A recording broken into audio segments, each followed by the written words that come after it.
Assalamualaikum warahmatullahi wabarakatuh.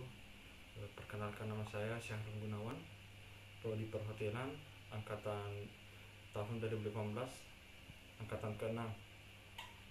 Pada kesempatan kali ini saya akan menjawab pertanyaan, membuat tugas saya, yaitu mengenai kualitas pelayanan hotel. Saya akan berbagi mengenai kasus kualitas pelayanan jasa yang selama ini saya dapatkan dalam kehidupan sehari-hari. Yang pertama yaitu kasus pertama dari PT Tiki Jalur Nugraha Eka Kurir Cabang Aluk di Makassar. Sedikit bercerita, dulu orang tua aku pernah bekerja di perusahaan kelapa sawit di Sangkulirang, Kalimantan Timur bersama dengan ayahku. Ayahku dulunya bekerja sebagai seorang operator alat berat dan sopir transit yang memuat hasil panen sawit ke perusahaan produksi minyak, dan ibuku sebagai tukang masak perusahaan sekaligus sebagai baby sister. Untuk mengasuh anak-anak HOD di perusahaan itu, di sanalah orang tuaku mengais rezeki untuk menghidupi keluarga kecil kami. Kebahagiaan keluarga kami terganggu saat pada suatu hari adikku yang bungsu sakit parah dan kena tumor. Aku yang berada di Sulawesi saat itu sangat merasakan risau. Aku pun segera mendesak orang tuaku untuk segera kembali secepatnya ke Sulawesi agar adik bisa dirawat bersama-sama. Hingga pada suatu hari orang tuaku memutuskan mengundurkan diri dengan hormat di tempat kerjanya dengan alasan untuk kembali berobat ke Sulawesi karena penyakitnya tergolong serius dan membutuhkan penanganan khusus. Sesampai orang tua di Sulawesi, kami segera membawa adikku ke rumah sakit. Tapi beberapa bulan berjalan, adikku tak kunjung membaik. Hanya ada dua pilihan, adikku di kemoterapi atau keluarga kami pasrah. Saat itu kami benar-benar shock, terlebih kedua orang tuaku yang sudah kesusahan membayar biaya rumah sakit. Persyaratan berkas di rumah sakit harus ada kartu BPJS agar mendapatkan potongan biaya. Orang tuaku sudah hampir setahun di Sulawesi sehingga kartu BPJS-nya harus diperpanjang karena kartu BPJS-nya dari perusahaan. Kata kantor pelayanan BPJS Kesehatan wilayah Parepare, semua berkas harus segera dilengkapi seperti KK, KTP, slip gaji, atau upah orang tua atau kepala keluarga yang menanggung BPJS Kesehatan, slip gaji dalam beberapa bulan.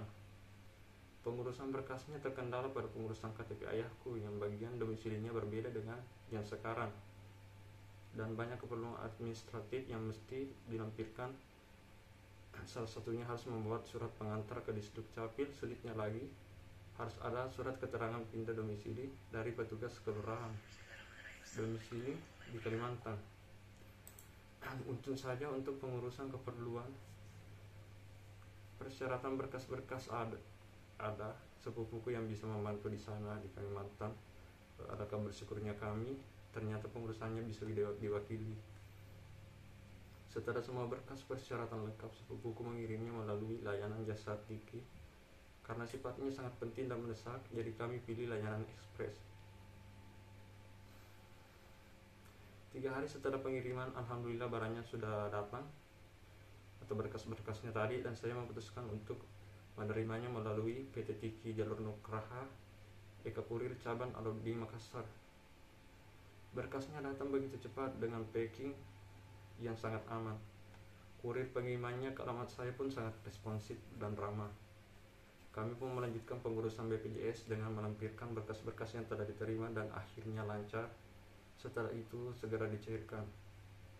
Rawat inap adikku pun sudah bisa dilanjut, begitu pula dengan tunggakan-tunggakan kontrak pembayarannya sudah dilunasi. Sekarang adikku sudah membaik daripada sebelumnya yang sangat kritis dan atau pernah bahkan koma.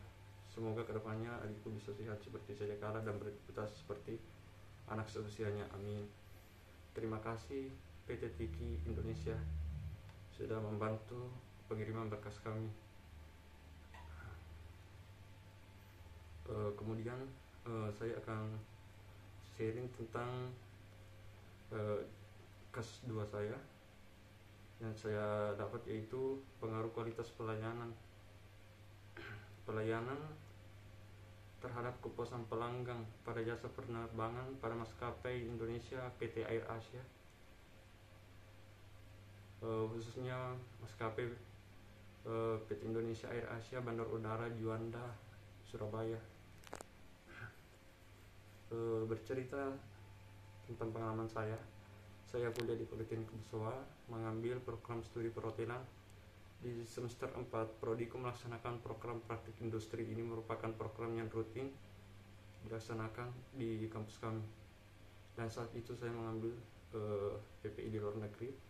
Dan saat itu saya memilih Hotel Berjalan Kawi Resort Malaysia sebagai hotel tujuan. Jauh-jauh hari sebelumnya, kami berenam akan berangkat. Di sisi pertama harus menyiapkan semua bengkalai PPI dan rincian biaya ke sana harus dituntaskan. Hingga tiba harinya, kami berangkat lebih awal, jam 8 pagi, 2 jam sebelum pesawat take off jam 10, karena takutnya delay lama. Di Bandara Sultan Hasanuddin kami memilih penerbangan maskapai Air Asia yang akan transit ke Kuala Lumpur KLIA 2, yang memang untuk kedatangan penerbangan mancanegara. Selama penerbangan, saya merasakan kualitas pelayanan yang baik dari pihak maskapai Air Asia sangat terasa.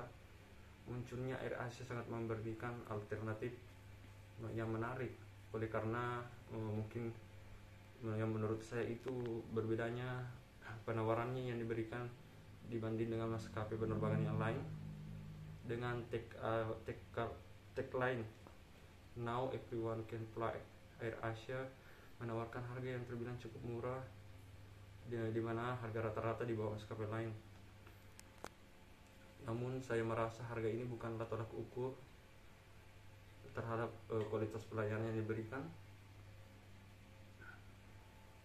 PT Indonesia Air Asia merupakan salah satu perusahaan yang bergerak di industri penerbangan milik Malaysia.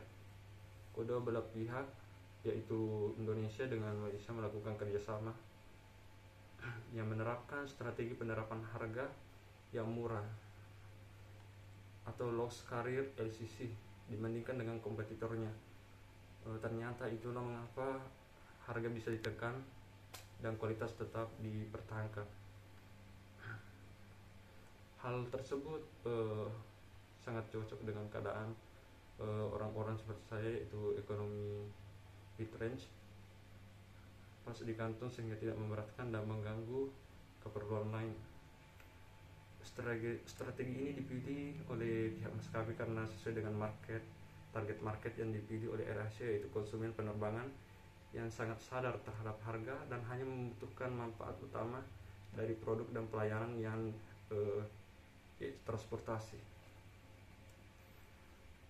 Maksudnya Air Asia ke segmen market didasari oleh pertimbangan bahwa masih banyak penduduk Asia, khususnya Asia Tenggara, yang membutuhkan transportasi yang sangat cepat melalui udara, baik antar negara maupun domestik atau dalam daerah. Tetapi terkendala oleh besarnya biaya penerbangan yang ada saat itu. Jadi itulah dasar ada apa di balik suksesnya sekarang pihak Air Asia. Menurut saya itu mengapa dia inovatif seperti saat ini.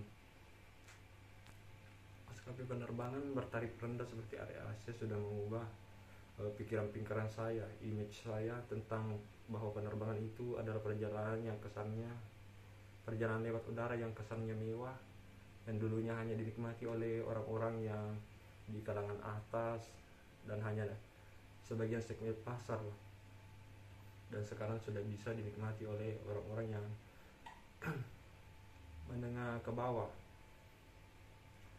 Tujuan utama dari low cost carrier adalah untuk meningkatkan jangkauan layanan mereka, dan tentunya dengan segmen pasar dia lebih besar.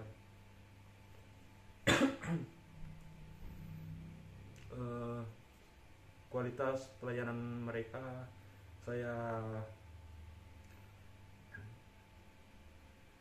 kepuasan menjadi hal utama yang saya bisa saya bisa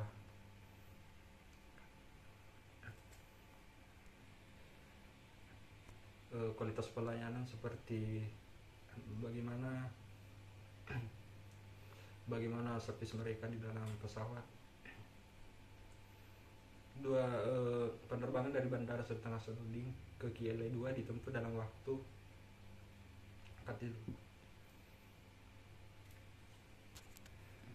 penerbangan dari Bandara Sultan Hasanuddin ke KLA 2 ditempuh dalam waktu 2 jam 45 menit. Namun perjalanan itu saya terasa sangat singkat karena sangat menyenangkan. Pada saat pemeriksaan paspor pun dan kelengkapan kita itu menurut saya sangat teratur, tertib. Selanjutnya kami melanjutkan perjalanan ke Langkawi menggunakan penerbangan domestik, yaitu ke KLA 1 Malaysia Air Asia. Pengalamannya sangat mengesankan dan tak terlupakan. Itulah kasus-kasus yang selama ini menurut saya kualitas pelayanannya yang diberikan sangatlah baik. Terima kasih. Assalamualaikum warahmatullahi wabarakatuh.